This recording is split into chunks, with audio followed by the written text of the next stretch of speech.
specialties: musicology, applied musicology, music theory, PhD in music, University of Manchester, United Kingdom.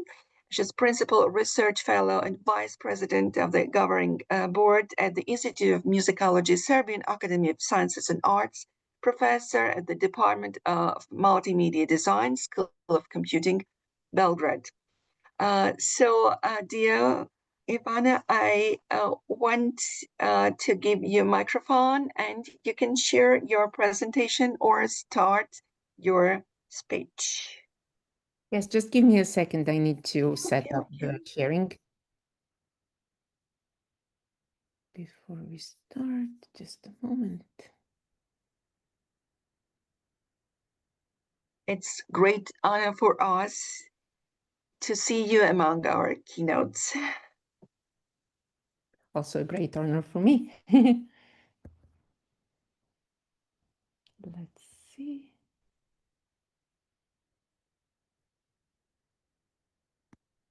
Screens.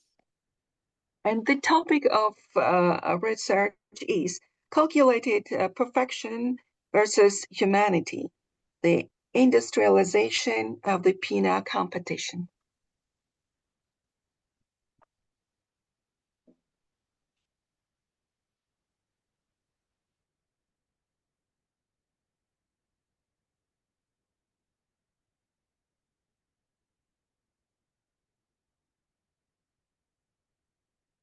It says Zoom US may not be able to record the contents of your screen until it is quit. So I have to quit and come back again in a second. Okay.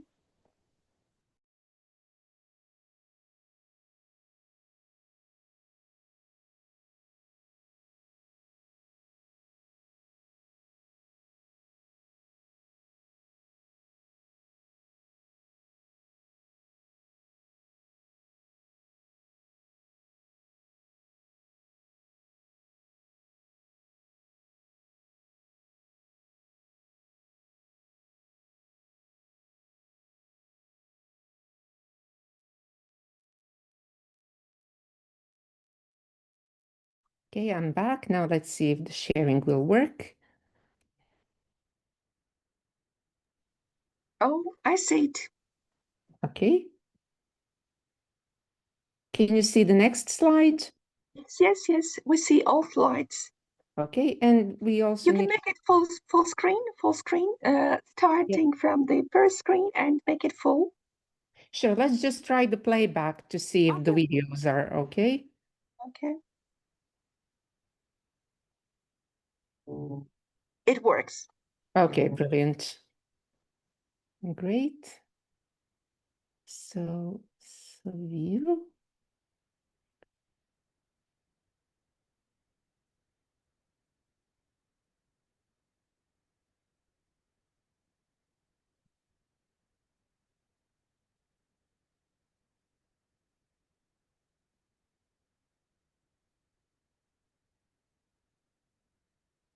Can you see the full screen now? Not,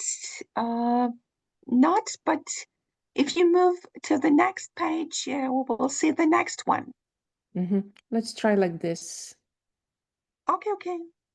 Yeah. I work on a Mac. Sometimes it just takes a bit longer to set up for the live transmission, but it works. It works. Okay. Let me just silence the phone.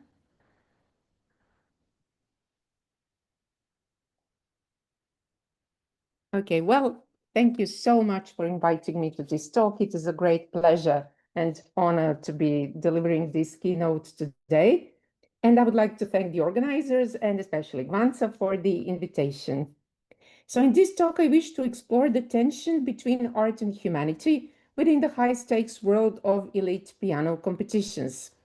While these competitions are marketed as the ultimate launch pads for talent, they increasingly function as industry filters that prioritize reliability over poetic risk.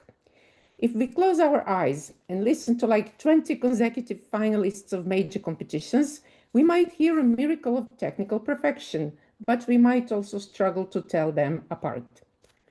The recent global outcry following young Georgian pianist David Krikuli's appearance at the 19th Chopin competition will serve as a starting point for a discussion of the current state of classical music worldwide. His display of artistic authenticity was met with the jury's decision to snub him completely. The digital outcry that followed was more than just fan loyalty.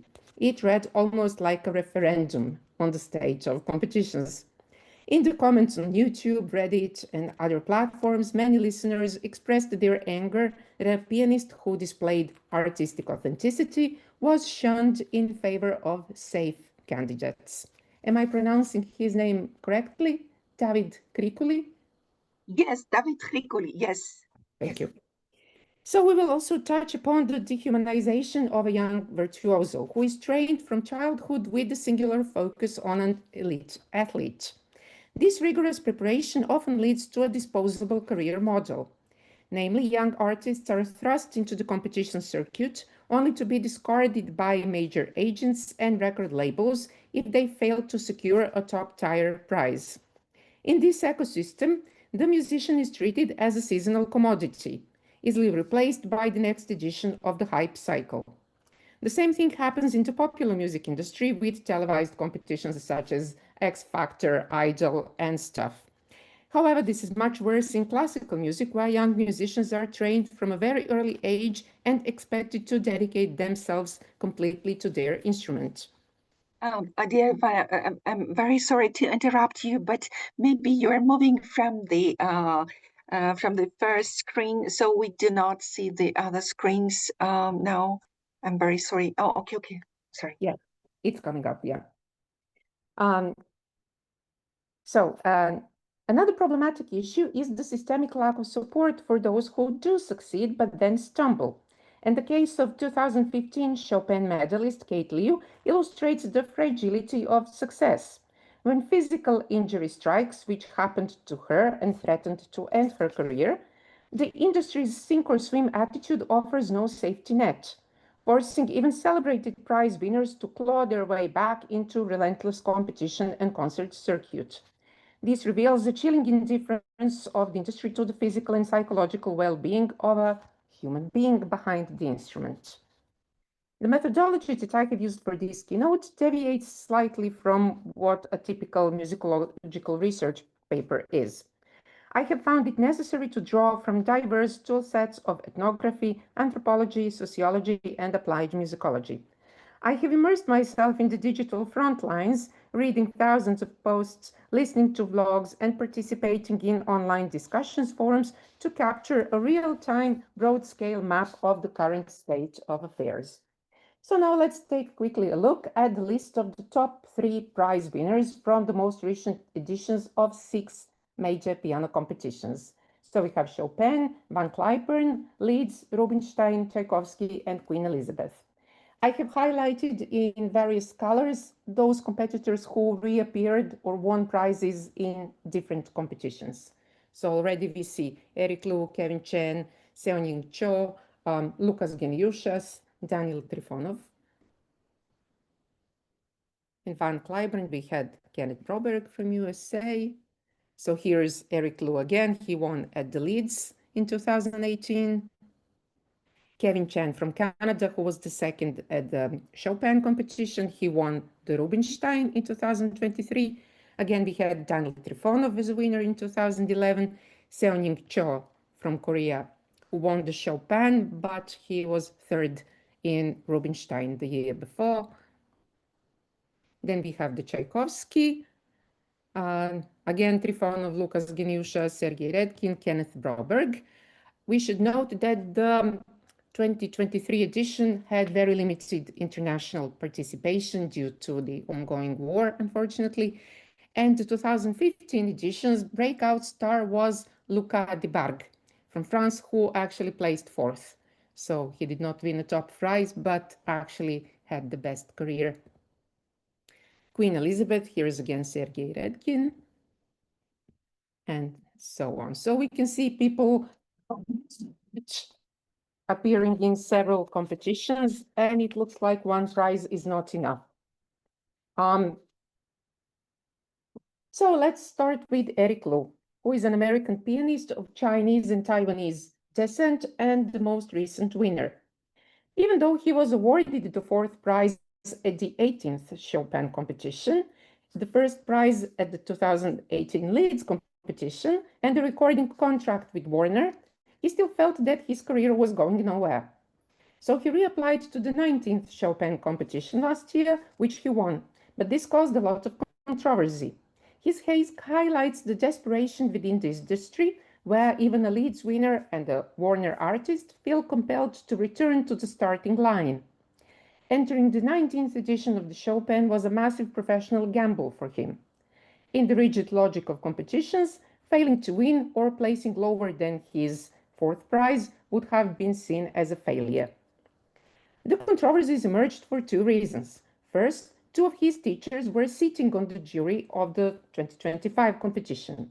Although they could not submit scores for him, the mere presence of a powerful mentor figures can and does create a psychological halo effect among the rest of the jury. Second, many people argued that Lu did not need the prize to start a career, but he needed it for legitimacy in an industry that stops paying attention to winners after the initial 3-year hype cycle. By re-entering the competition, an established artist essentially crowds out a younger, unknown pianist who needs that specific platform to be heard for the first time. Namely, when a 28-year-old artist with a major label contract and world-class management competes against a 16-year-old with no representation, this is not a level playing field. And yet the sad reality is that the classical music industry has become so saturated that one major win is no longer enough. If a Leeds winner feels that his career is going nowhere, it implies that the industry is not supporting long-term growth, but is instead addicted to the instant hype of the newest Chopin winner. In a system with thousands of hopefuls each year, is it morally justified to allow established professionals to crowd out the next generation? Also, is the classical music industry so addicted to the Chopin Gold brand that even a former winner feels invisible without it? Obviously, the answer is yes. Concerning the teacher-student controversy, in the 2025 Chopin competition, almost all of the prize winners were current or former students or mentees of the members of the 17-person jury. While a pianist may currently study with one professor, they may have also attended master classes or summer programs with 3 or 4 other jurors on the panel. To ensure transparency, the Frédéric Chopin Institute enforces the following.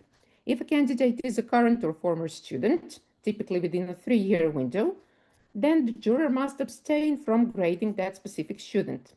Nevertheless, the accusations of bias and rigging remain. For example, Dang Tai-son, who was the 1980 Chopin winner and has been a consistent juror for several editions of the festival, had a significant connection to the finalists. Among the 11 finalists, at least 3 had direct ties to him and also to Robert MacDonald, who is another prominent jury member.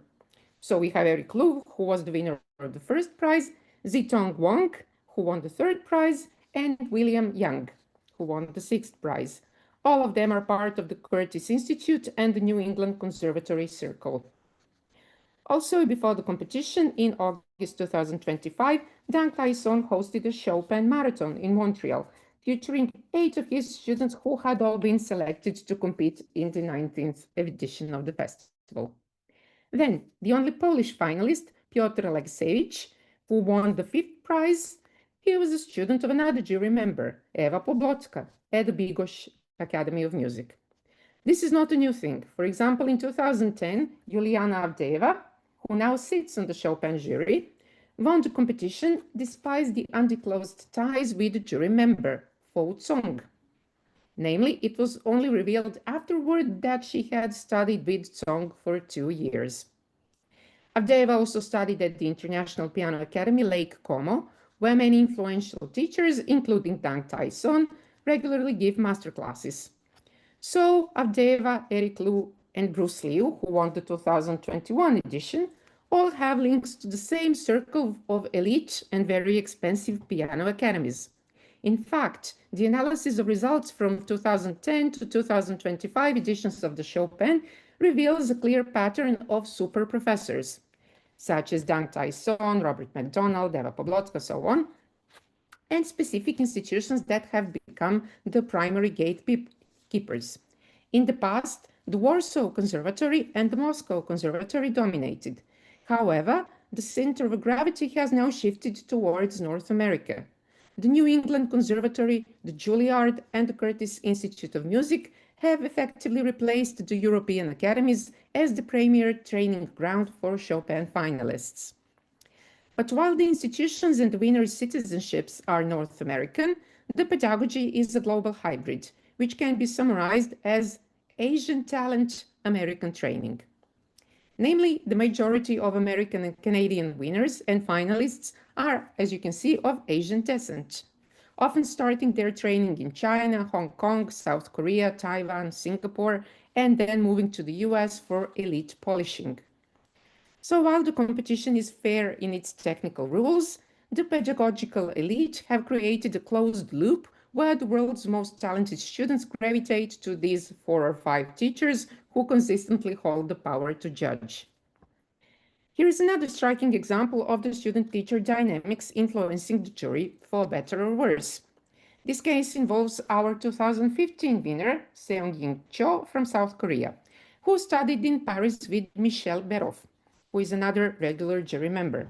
In 2015, they were at the center of a massive scoring scandal.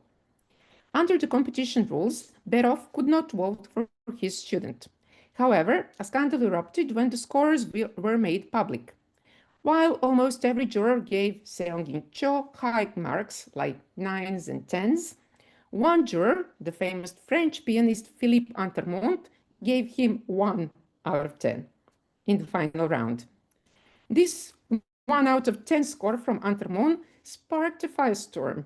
Critics pointed out that such a low score is mathematically impossible for a pianist of Cho's caliber, who had already won 3rd prizes at the Tchaikovsky and Rubinstein competitions.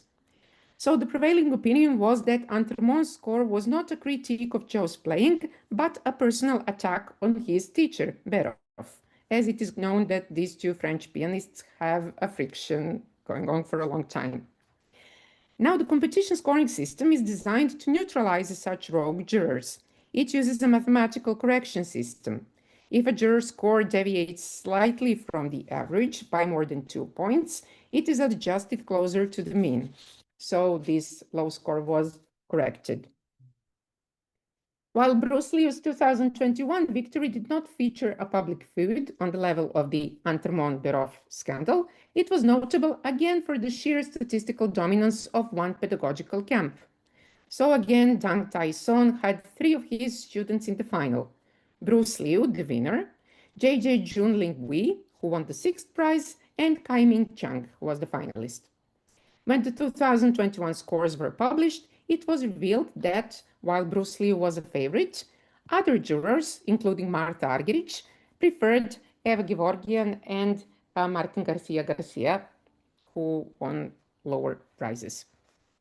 So the 2021 edition effectively proved that even without a scandal, the competition has moved into an era where the super professors create a standard of excellence that is difficult for others to overcome, regardless of the individual preferences. And this was again confirmed in 2025. How to mitigate this? I guess there should be a mandatory 4-year or 8-year cool-off period for jurors, which would force the competition to invite fresh faces, perhaps more active concert pianists rather than full-time professors. This would weaken the institutional pipeline from these dominant American schools. Now let's return to the case of Georgian pianist David Krikuli, whose exclusion from the prize winners list in 2025 became the Pogorelic moment of the 19th edition.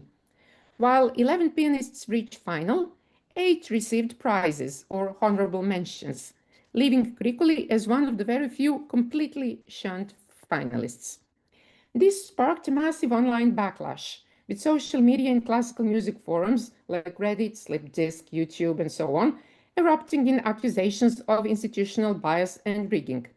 Some fans speculated that the jury, led by Garrick Olson, was too conservative to appreciate Krikuli's dramatic style. Some of them compared him to the famous Uzbekistani pianist Alexei Sultanov, who himself was denied the top prize in 1995. Because Krikuli had no direct pedagogical ties to the super professors on the jury, the rigging theories centered on institutional gatekeeping.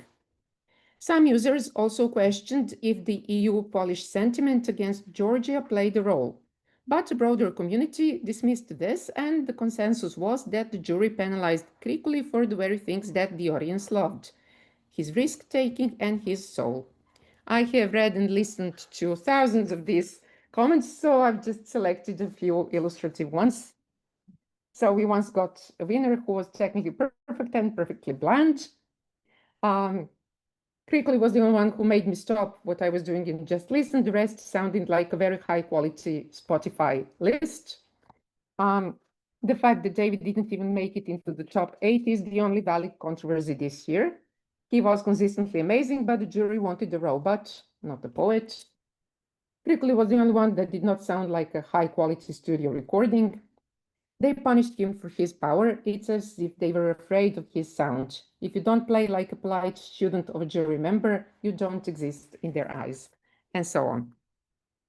When the scorecards were released, they confirmed that Krikuli was the most divisive pianist of the 19th edition. He received several 25 out of 25 scores, which is the highest possible, but these were cancelled out by extremely low marks from other jurors, especially Eva Poblotska.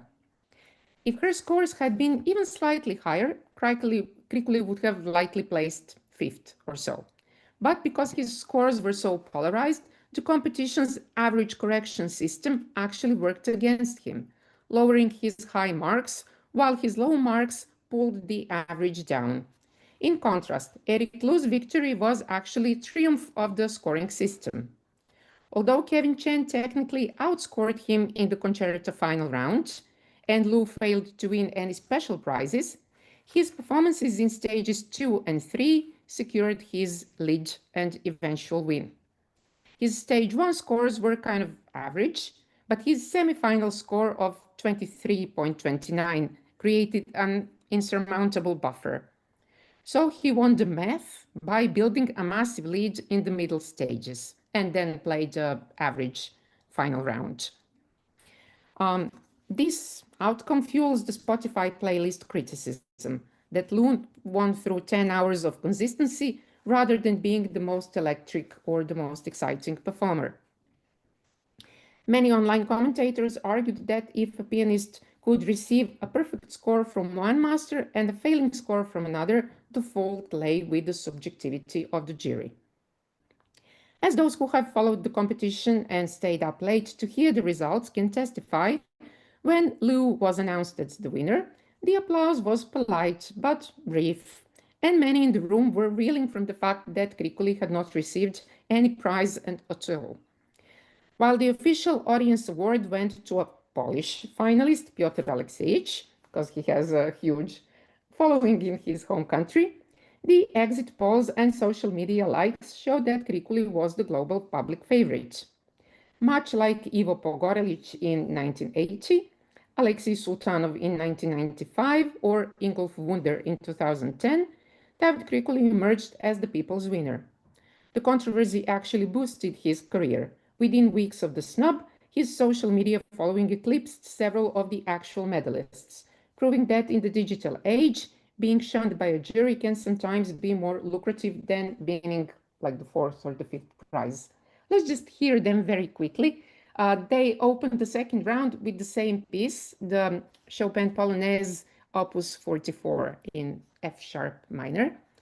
So these are like tiny differences, but the pianists and the experts can hear the difference in risk-taking, in tempos, in rubato, in dynamic range. So all these qualifiers that actually play a role in deciding. So this is Krikuli.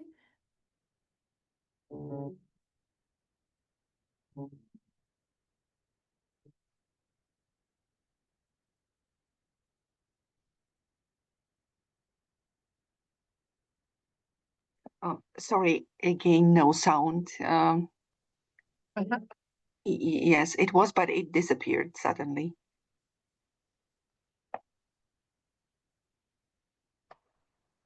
Maybe sound is not shared. Let's see. So it says output volume.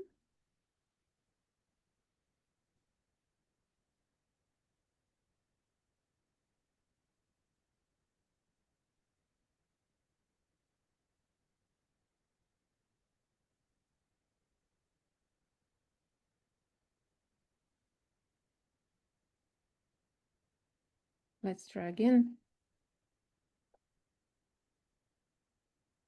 Can you hear it now? No, sorry, no. Okay, you can stop sharing and try again, but before you share the presentation, share the sound maybe. I tried that. Let's try the next video to see if it works. Okay. Sorry. If not, I've got them recorded as separate files, so I'll share them. It's a pity not to hear the music. Yeah. Can you hear Eric? No. Okay, let's do it different way. Just quickly let me escape from this. So we go to stop share. Let me now find the clips.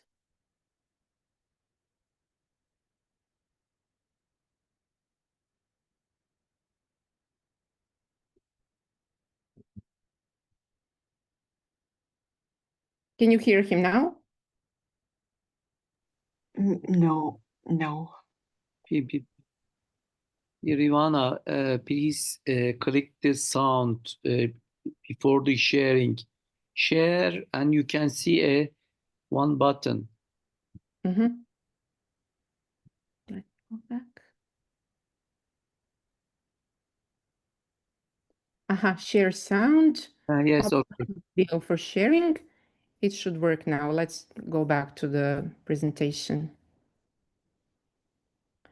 Sorry, as I said, Mac sometimes messes up these things.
But we do not see the presentation yet.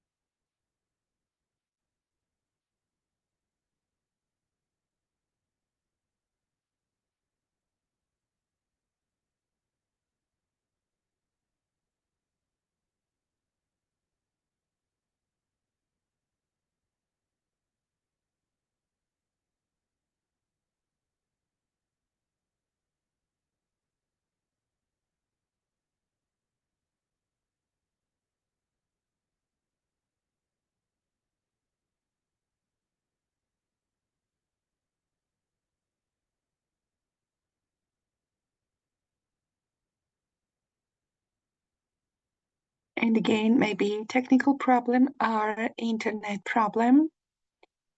We are waiting her to join again.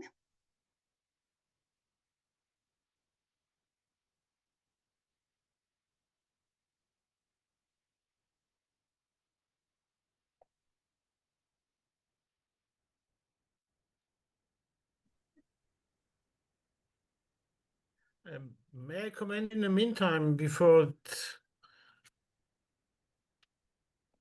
Okay.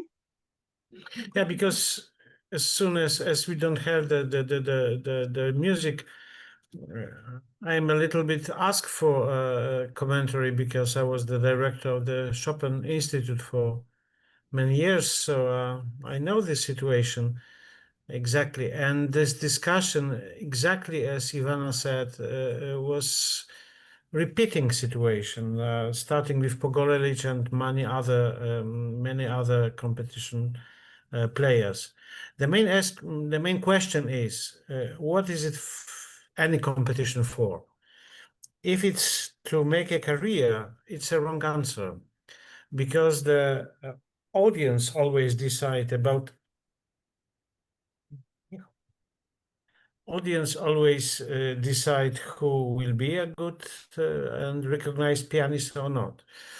And answer given usually by the jury members is that competition is to find the perfect player. So jury instantly are looking for a robot, for a machine for good playing. And that is why many pianists who are extremely good artists lose their chance in competition, not only in Chopin competition, but in many other competitions. So I'm very happy that Ivana just said Yes, I'm back. very open ways that Chopin competition, like many others, are commercialized at the moment. And this link between the great piano competition or any other competition, Yeah.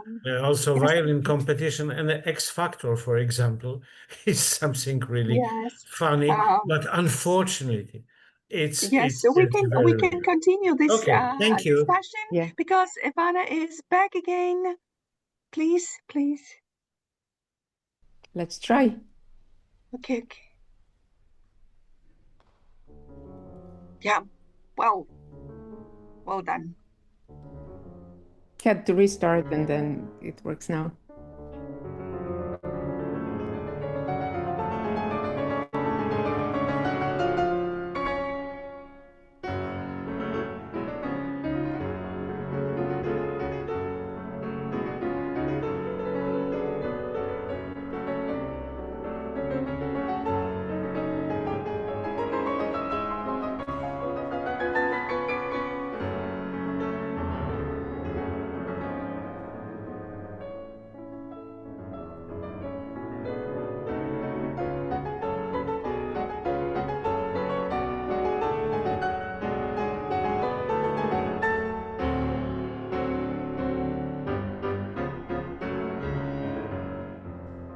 And so on. Now let's hear the winner. You have all these recordings on YouTube, so you can listen to them in entirety. But just to compare the posture, the expression, the playing safe, like taking that extra moment before reaching a jump to make sure he doesn't fail. It's very different from Krikuli.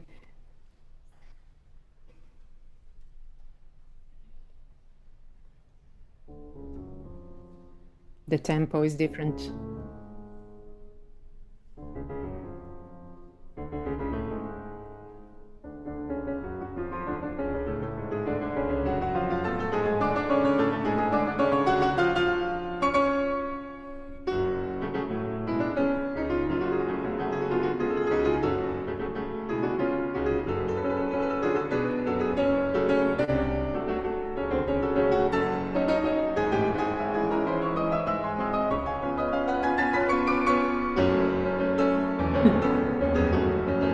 And so on. As I said, you can listen to this on YouTube. It's very, very revealing.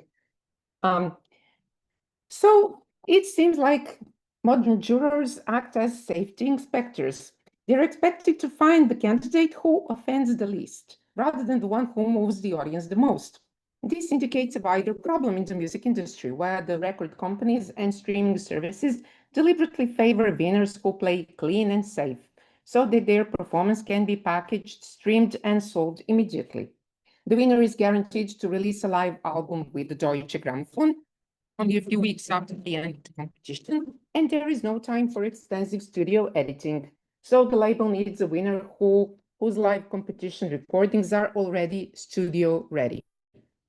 In other words, someone who made the fewest mistakes. So a pianist like Hrikuli, who might have given a life-changing performance, but which included maybe some messy moments, is a high-risk product for a label looking for immediate global sales. So they choose Eric Liu, who is a master of this refined sonority, which records perfectly. However, Krikuli's career following his non-win in the 2025 Chopin competition is a good example of how the Pogorelic effect has evolved for the digital age. While the jury may have shunned him, Krikuli did not stay a free agent for long.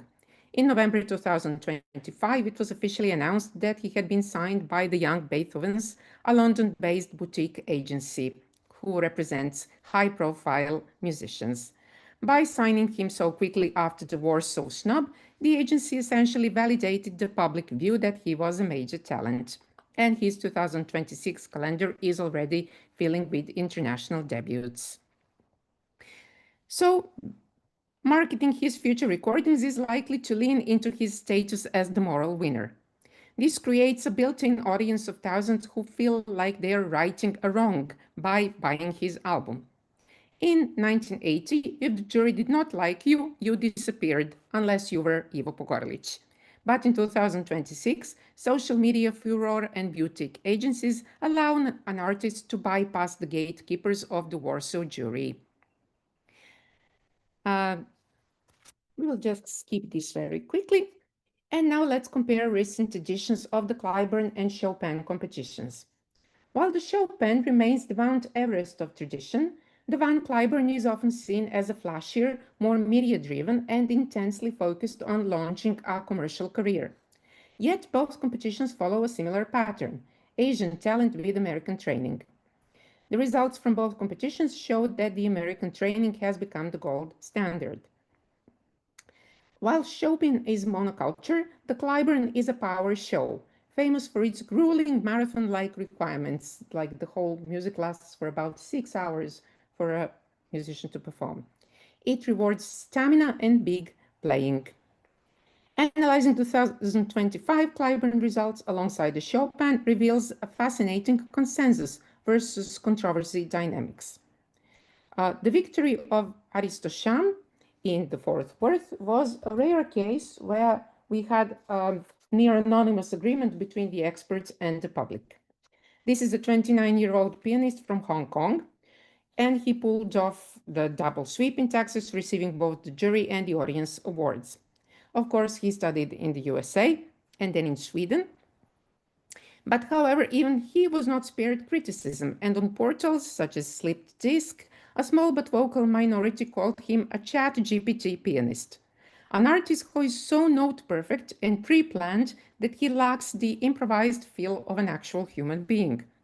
It seems that the new problem in classical music is that the top-tier pianists are now so good that we've started to miss the error, like being an actual human. This especially applies to Sham, who is known as a very intelligent man. He also graduated in economics from Harvard University, and he's like literally too perfect to be true. Let's just hear quickly how he plays the Bach-Rachmaninoff partita. Can you hear him?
and so on. You could listen to him. So really perfect shredding. He literally made one wrong note at the very last bar of this movement. But maybe perfection is sometimes not the way to go. Let's review another interesting contestant from the Clyburn competition, Angel Stanislav Wong, who is a fascinating anomaly in the modern competition circuit. Angel defies the current trend of Asian talent with American training, represented by Eric Liu, Bruce Lee, Aristo Sham, and so on. Wong was born in California in 2003 to immigrant Chinese and Russian parents, Leo Wong and Elena Makarova, who are both pianists.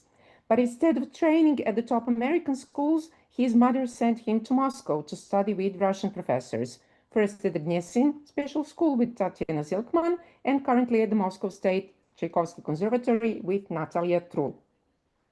He won the silver medal at the Tchaikovsky competition in 2022, and then he was the youngest finalist at the 2025 Clyburn. His performance style is much less polished than Aristo Sham, but he has gained the following for his vivid, romantic performances, which clearly reflect his Russian pianistic upbringing.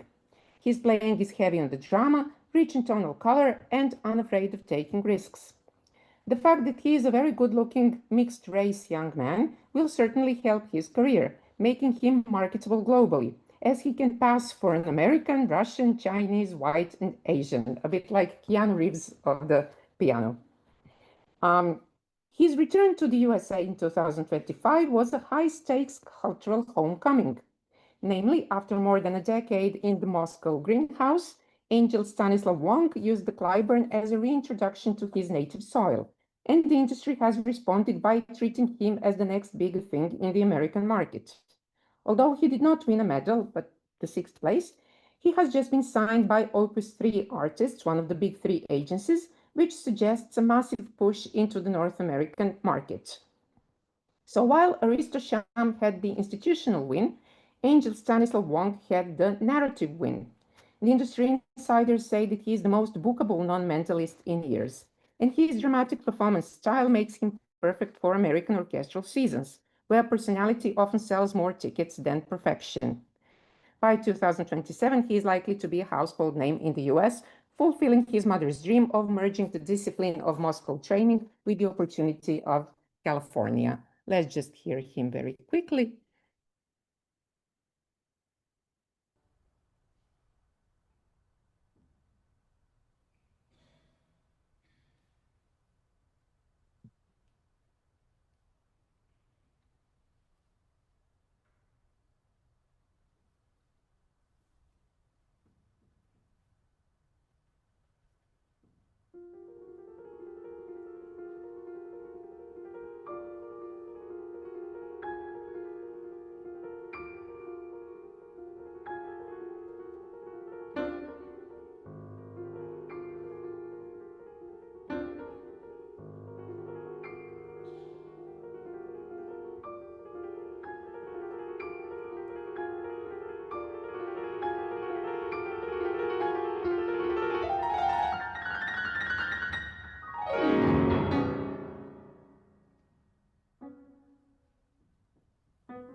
And so on.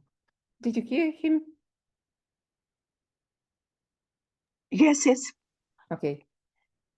So we've got a bit more time. So coming to the final segment of this talk, we must see why so many piano competitions today are dominated by pianists from Asia or of Asian origin.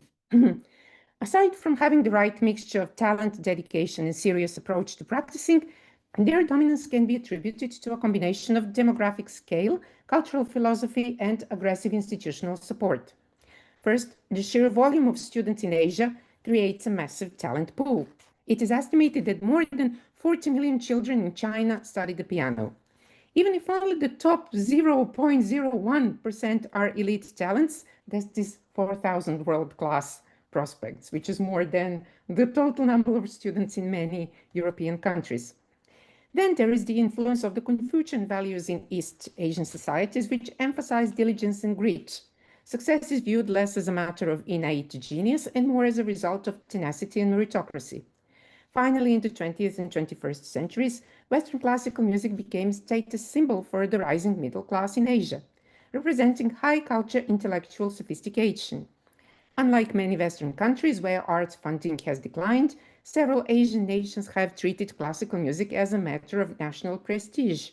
For example, the South Korean government has invested heavily in prodigy centers and specialized art high schools, which resulted in the Korean wave in classical music, exemplified by the winners such as Seung-Gin Cho and Yoon Chan Lim.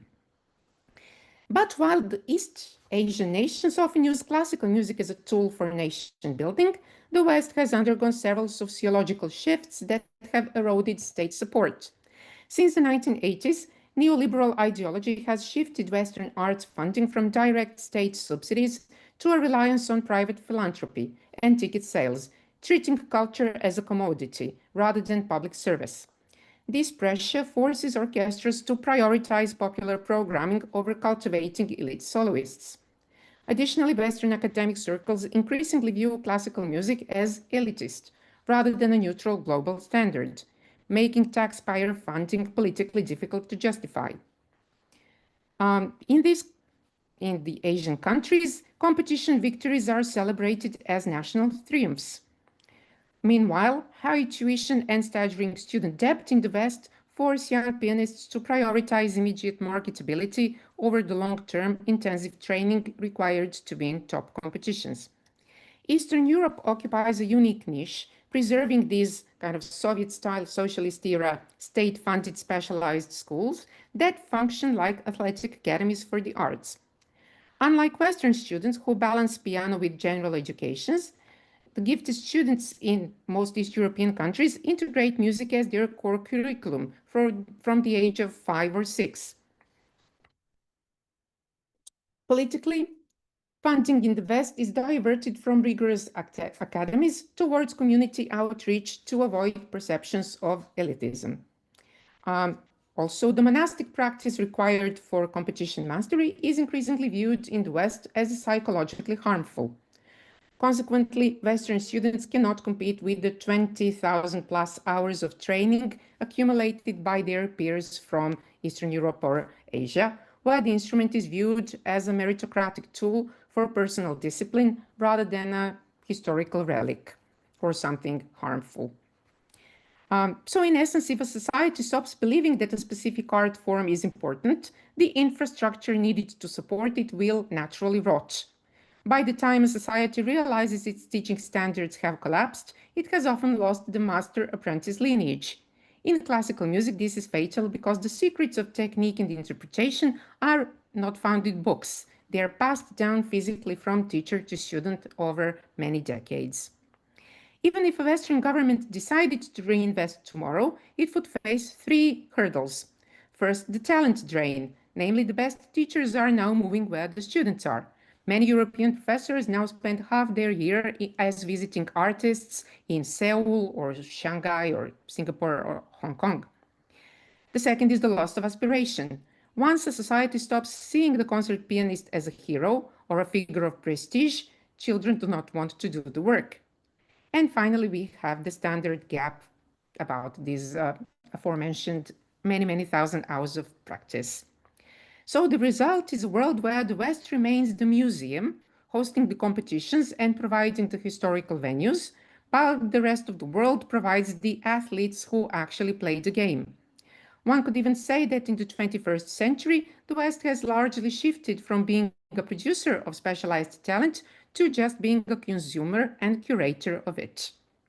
Just like Silicon Valley relies on brain drain of engineers from India and China, the great Western concert halls and conservatories are now powered by a talent pipeline from East Asia and Eastern Europe.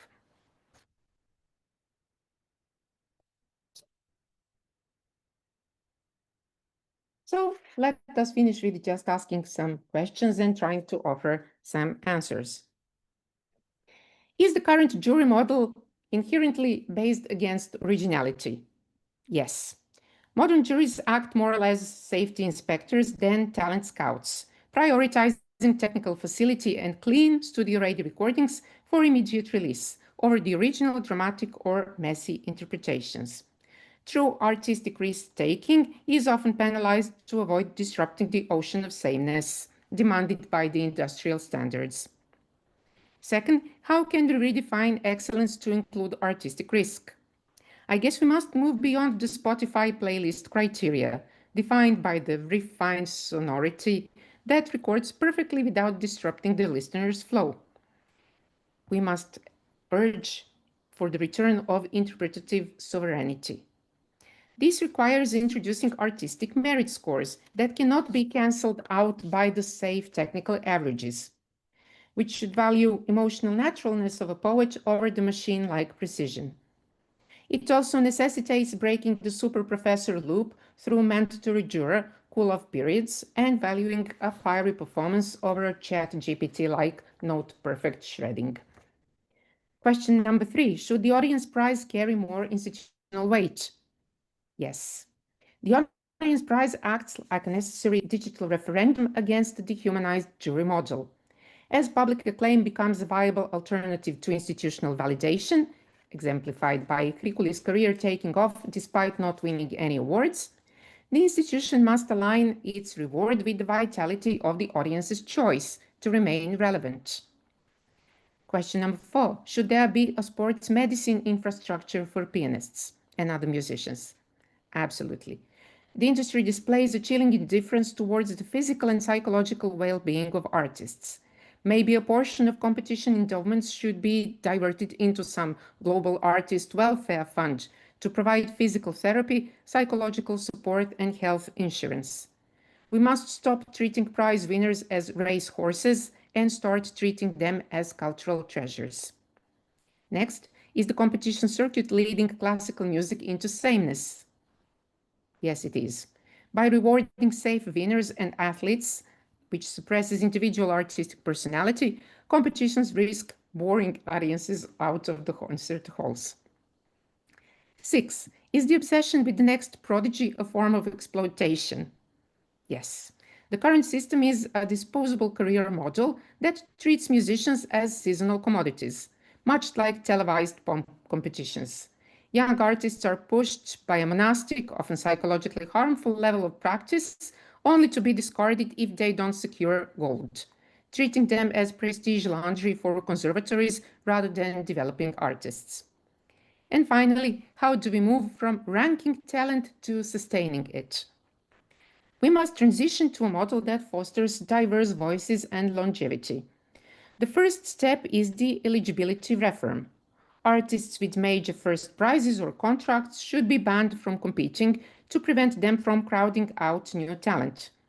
The current cutthroat competitions should be transformed into artistic residencies, focused on long-term mentorship and development. Finally, a prize must be a long-term commitment to an artist's health and career development, not just a one-time paycheck and a handshake. This ultimately calls for the re-evaluation of how we value artists, moving away from the Hunger Games of the keyboard towards a system that honors humanity over the marketable prize.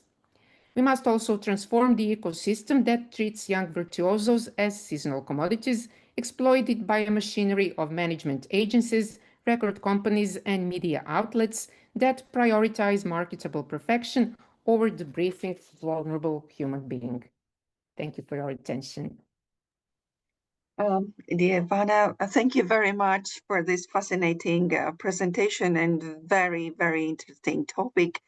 And I think that we should have a great discussion.